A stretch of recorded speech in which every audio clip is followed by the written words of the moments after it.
Bonjour et bienvenue à ce 33e live des jeudis de l'ODD 17. Ce mois-ci, nous nous intéressons à un levier souvent méconnu, mais pourtant essentiel à la transformation de nos territoires, les fondations territoriales.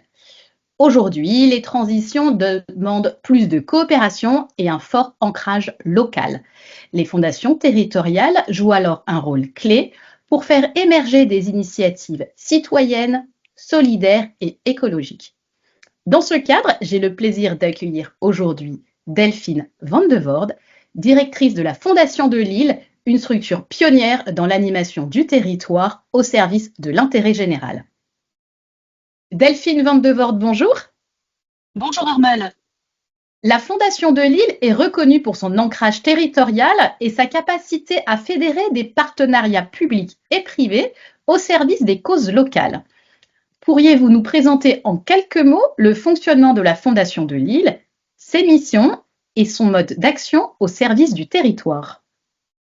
Alors la Fondation de Lille est une fondation reconnue d'utilité publique et abritante qui a été créée il y a une trentaine d'années à l'initiative de Pierre Mauroy et est créée par une association de préfiguration qui rassemblait des personnalités de la société civile, des associations, qui a donné lieu à la création de cette fondation en août 1997 et qui était très particulière parce que c'était une fondation multicause qui peut intervenir dans de très nombreux domaines de l'intérêt général. On y reviendra, mais ça peut être l'action sociale de proximité, l'accès à l'éducation, formation, l'environnement, etc.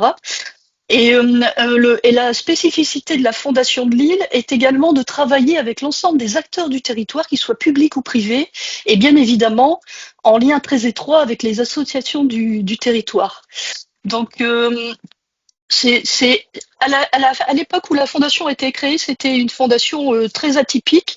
Et c'est la raison pour laquelle, plus tard et quelques années après, lorsque nous avons commencé l'étude des fondations territoriales, on s'est rendu compte que la Fondation de Lille correspondait à ce modèle et elle est la plus ancienne réalisée sur le modèle de fondation, un peu boîte à outils, facilitateur sur un territoire et surtout travaillant en co-construction avec l'ensemble des acteurs sur différents sujets qui répondent à des besoins concrets du territoire. Alors, plus très concrètement, la Fondation de Lille sur son territoire va agir, je veux dire, de l'urgence sociale à l'innovation territoriale. Donc, c'est un champ très large. Elle peut, par exemple, dans le cadre d'un fonds social, attribuer des aides financières coup de pouce personnalisées à des familles qui, parce qu'elles rencontrent des difficultés très lourdes dans leur quotidien suite à un accident de la vie, vont avoir besoin d'une aide pour payer une facture, etc., se débrouiller sur une difficulté très concrète qui pourrait les faire passer de la précarité à la pauvreté. Et la Fondation de Lille va intervenir en dernier recours lorsque tous les dispositifs de droit commun ont été épuisés. La Fondation de Lille va pouvoir agir en lien toujours avec l'ensemble des acteurs sociaux du territoire. C'est un exemple d'action.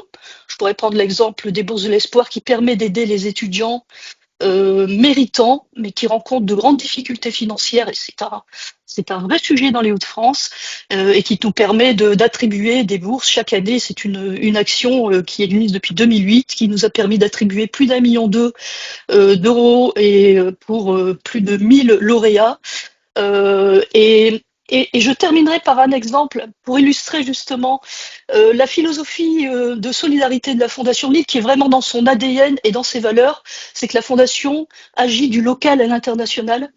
Et lorsqu'il y a des catastrophes qui vont nécessiter une action humanitaire, la Fondation de Lille va se faire l'écho de la générosité des gens du Nord en lançant un appel à la solidarité, et elle va mutualiser les fonds des particuliers, des entreprises et des collectivités pour aller choisir les meilleurs projets d'ONG qui travaillent sur le territoire auprès des populations sinistrées.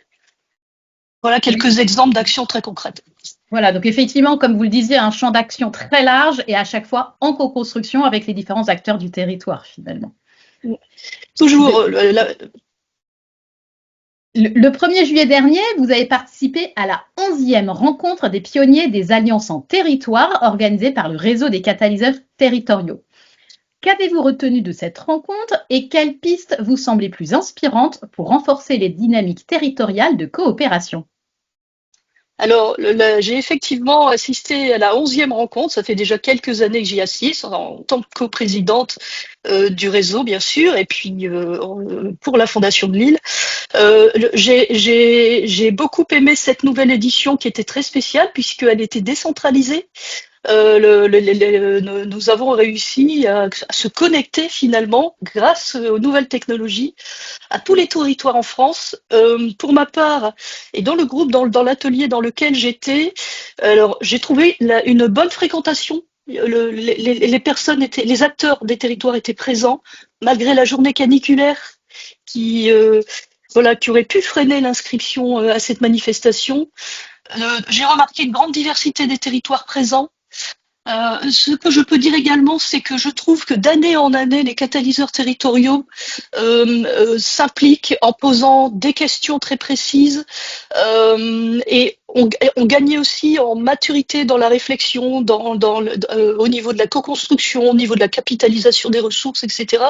Et ce qui ressort de ça, à mon avis, c'est une volonté très forte de davantage communiquer entre eux et d'échanger des pratiques entre eux.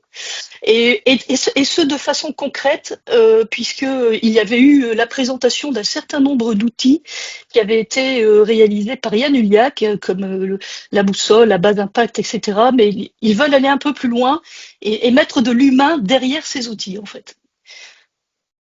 Donc une belle journée de co-construction également, finalement. Alors complètement, et parole au territoire, et ça c'est important parce que moi qui est en territoire, on fait souvent le reproche de dire tout se passe à Paris, on ne peut pas toujours se déplacer, faisons en sorte que des choses se passent près de chez nous. Alors l'outil évidemment c'est le numérique, et puis pourquoi pas après se dire on va aller dans telle région, telle autre région, ce que nous avons fait l'année dernière à l'occasion de la 10e rencontre, puisque nous étions à Marne-les-Bois. Tout à fait. De plus en plus de territoires voient émerger des fondations qui leur sont dédiées. Ces fondations dites territoriales occupent une place singulière dans l'écosystème philanthropique. Quelle est selon vous la place spécifique des fondations territoriales dans la construction d'un avenir plus solidaire et plus durable à l'échelle locale, et que leur faudrait-il pour aller encore plus loin? Alors, pour répondre concrètement à cette question, il faut que je donne par avance quelques éléments de contexte et de compréhension. D'abord, le modèle des fondations territoriales, c'est un modèle qui est peu connu en France, qui est un nouveau modèle de fondation n'ayant pas de statut juridique propre. Et l'autre chose importante, c'est de dire que c'est un modèle qui est issu d'un modèle anglo-saxon de fondations que sont les Community Foundations, nées au début du XXe siècle aux États-Unis et qui se répandent de façon très forte et très largement maintenant partout dans le monde, avec une augmentation de ces fondations depuis les années 2000. En Europe notamment. Ça, c'est la première chose et c'est une façon de contextualiser ces fondations. La deuxième chose, c'est que la Fondation Lille travaille depuis 2008. D'abord, à la compréhension de ce nouveau modèle de fondation qui était très éloigné de ce que pouvait être la philanthropie en France. Et donc, jusqu'à maintenant, nous avons travaillé sur le sujet et l'aboutissement cet intérêt pour ces fondations, c'est la mise en pratique maintenant d'une recherche-action sur le développement, la compréhension des fondations territoriales pour faire en sorte qu'elles soient reconnues dans leurs caractéristiques et qu'on les inclut finalement comme un vrai acteur philanthropique sur les territoires qui pourra travailler en articulation avec d'autres acteurs. Le troisième point que je voudrais ajouter, c'est qu'est-ce que c'est qu'une fondation territoriale finalement? C'est pas simplement un organisme, c'est pas seulement une fondation qui a une action territorialisée, comme beaucoup de fondations le font, et heureusement qu'elles le font.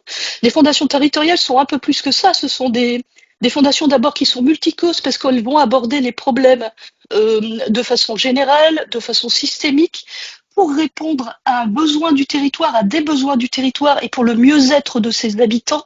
Ça va être un organisme qui va travailler avec l'ensemble des acteurs du territoire, donc dans la co-construction, acteurs publics, privés, en lien toujours avec les associations.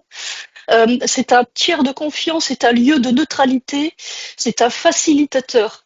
Et la fondation territoriale, si on doit la comparer à une autre fondation plus classique, c'est qu'elle ne va pas faire que redistribuer de l'argent, mais elle va apporter aussi de l'ingénierie territoriale. Elle va mettre en lien des acteurs qui n'est pas forcément monétisé. On parle toujours de financement de l'ingénierie territoriale, c'est un vrai sujet au sein des fondations territoriales, et qui sont d'ailleurs à la recherche de leur modèle socio-économique. Et ce sont vraiment des modèles de fondation très spécifiques, hein. On en a énuméré 23 en France. Il y a beaucoup de projets de fondations territoriales qui vont émerger. Et il s'agit maintenant d'encadrer la création de ces fondations pour qu'elles répondent à ces caractéristiques que je viens d'exposer, qui répondent à des référentiels européens et internationaux.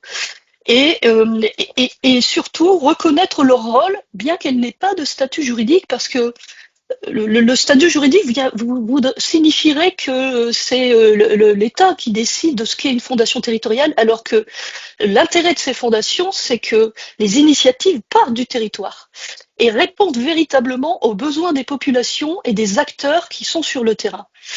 Et les fondations territoriales, tout comme les autres catalyseurs territoriaux, sont des révélateurs d'innovation et de bonnes initiatives aux côtés des citoyens. Merci beaucoup, Delphine Van de Voort. Vous nous donnez vraiment envie de créer nous-mêmes nos fondations dans nos territoires. Franchement, merci infiniment pour votre participation à ce dernier LinkedIn Live avant l'été. Merci à tous de nous avoir suivis et à très bientôt.